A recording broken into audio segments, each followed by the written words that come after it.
Hi, this is James from Tabletop Gaming Guild, and today we're going to take a look at Neotopia. Neotopia is a 2 to 4 player game published by Arcane Wonders.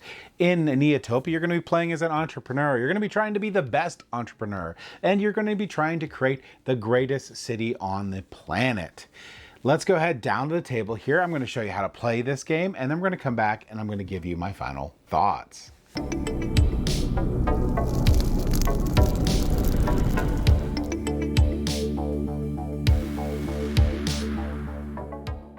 All right, so we're going to take a look at Neotopia.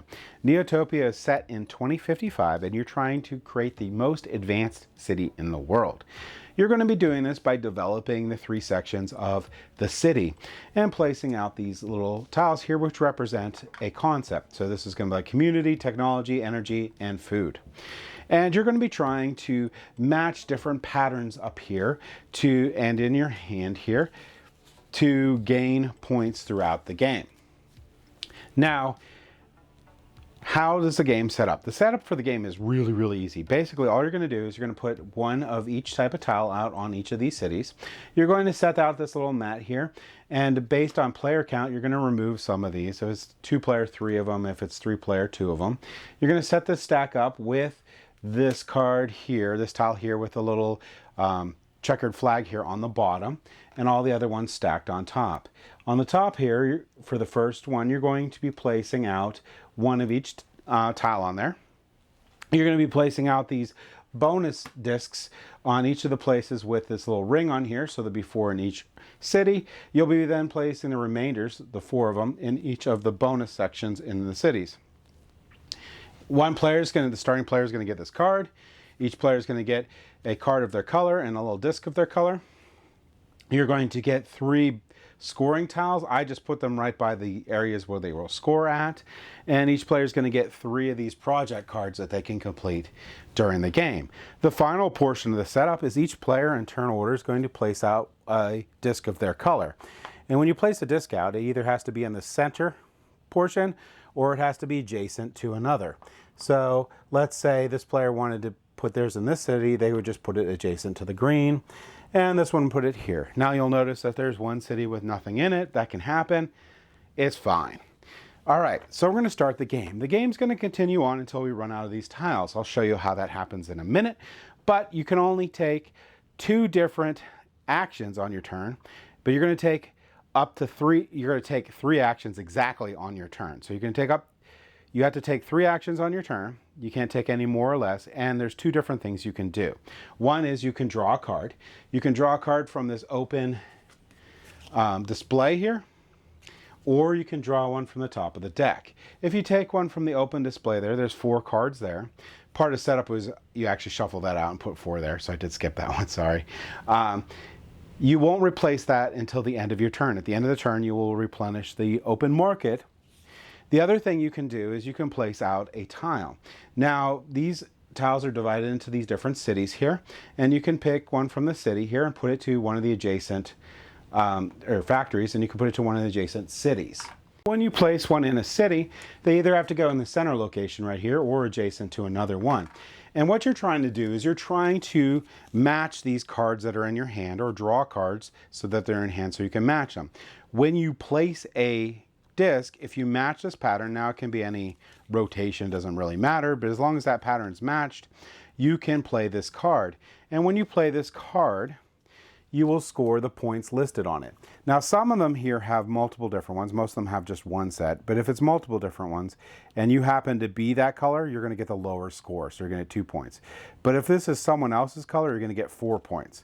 When you finish one of these in the city, let's say here, I don't have the things out, but just to pretend to do, you're going to move your marker up 3 spaces. Now, there's a couple things trigger here, but I'm going to mention one more thing.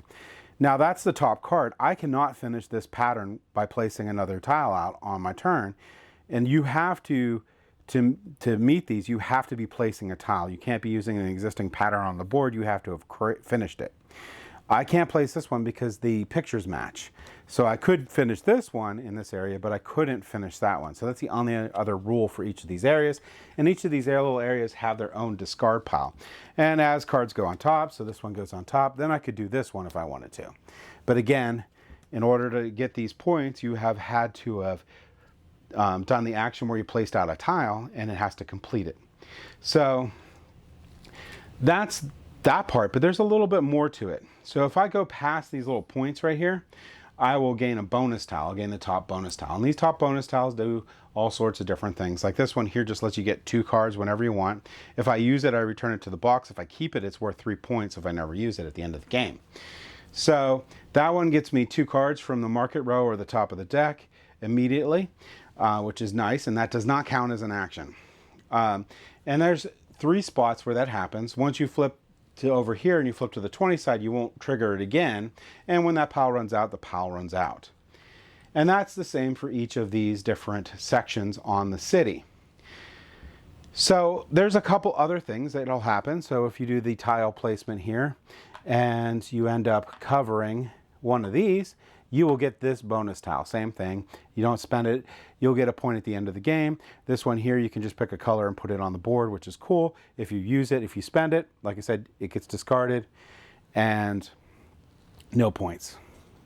So that's basically what you're going to be doing, putting out those 2 different actions. You're going to continue on. At any point, if one of these little factories run out, you're going to be placing the discs from the top of the stack on here. Then you're going to flip this over, and this is going to show you the new tiles that go on top. Purple and red. And this tile gets set off to the side. So anytime these little factories empty out, even if it's in the middle of your turn, it will immediately fill. When you get to the bottom of the stack here, you are going to, and you finish this tile, you're going to see that this one has the checker flag on it. You'll put these ones out, you'll finish the current round, and then you'll finish one more round and the game will end. At the end of the game, you're going to be doing some unique scoring. Basically, you're going to take the largest cluster of, let's say like here, of your color in each of these little cities. So there'll be 3 here, and you'll add it to your existing score on each of these. Once you've done that, you're going to have your highest scored area, you're going to have your middle score area, you're going to have a lowest scored area. So for these, you're going to use this little handy dandy score sheet here. Your highest, you'll put your score here. Your second highest, you'll put your score here. Now if they're tied, you just doesn't really matter. Just put one there and put the other there. The least scoring area does matter, because whatever the least scoring area is, you're going to take that score and multiply it by 3, and that's the score for that area. In addition, any bonus tiles that you had left over, you will get 3 points each. You'll add all these up, and that'll give you your final score. So player with the most points is going to win, and there is a tiebreaker if you do run into it. So the big tiebreaker is, in case of a tie, tied players check who has the most points earned in the region they have the lowest score before applying the multiplier.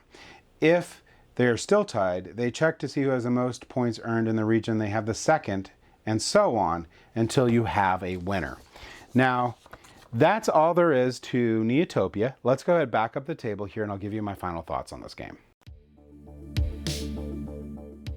All right, so that was Neotopia. Now, real quick, component quality for this game is amazing. I love those really big plastic chunky discs. Those are amazing. The card quality is great. The board's great. The art is phenomenal in this game. So all that stuff. Even though this is an abstract game, I really do like the art on the game. I think they did a really great job on that. I didn't have to put much into it, but it's very colorful. The iconography is great. It's super easy to know at a really quick glance what everything is. So all that stuff is great for this game. I will also mention this is a Dice Tower Essential line game. And in the past, I have found that the Dice Tower Essential games I have liked a lot, and this is no exception. I love this game. This game is going to be going into my collection. I feel this is a great game just to bring out and play in general, because I do like abstract games, and I like good abstract games, which this is a great abstract game. But I also like games that I can teach and have fun with new players or people new to the board gaming hobby, and I think this one is perfect for that, and a great addition to the Dice Tower Essential line. those are both my biggest recommendations for this game. If you like abstract games, this game is amazing, and I would definitely give it a shot. If you're looking for games that you can bring people into the hobby, this is again a great game for that. I like all the different strategic decisions you can make in the game. It seems on the surface to be very simple, but like any other type of good abstract game, there's a ton of strategy in what you do. Those 2 actions you can take in the turn can't be any simpler. You either draw a card or you place a disc. That's it. Super easy to teach. You could do it up to 3 times or any combination of those 2, and is really important on how you set out those patterns, because you're going to be wanting to complete the pattern cards in your hand. You're going to be looking at what's available to pick them up. But what you don't want to do is hand points to other players. So you don't want to try to necessarily complete their patterns. You may not know exactly what they have, but you got a general idea what you want to try not to do. Also, you have to keep in mind too that if you start building up a pattern, you need to try to figure out ways that it's going to mitigate the chances of another opponent ruining that pattern for you before you can complete it, or waiting until you can take a couple of your actions to complete it. So there's a lot of decisions you're going to need to make throughout the game. Also, when you're scoring to get those bonus tiles, or when you're putting out discs to get those bonus tiles, can make a big difference. And whether you spend those bonus tiles, because 3 points is a lot of points at the end of the game, could be the deciding factor a lot of times in the game. So do you want to use that bonus tile, or do you want to keep it just for its 3 points? In addition to that, you're also looking at your own color. You're going to get points for your own color going out there.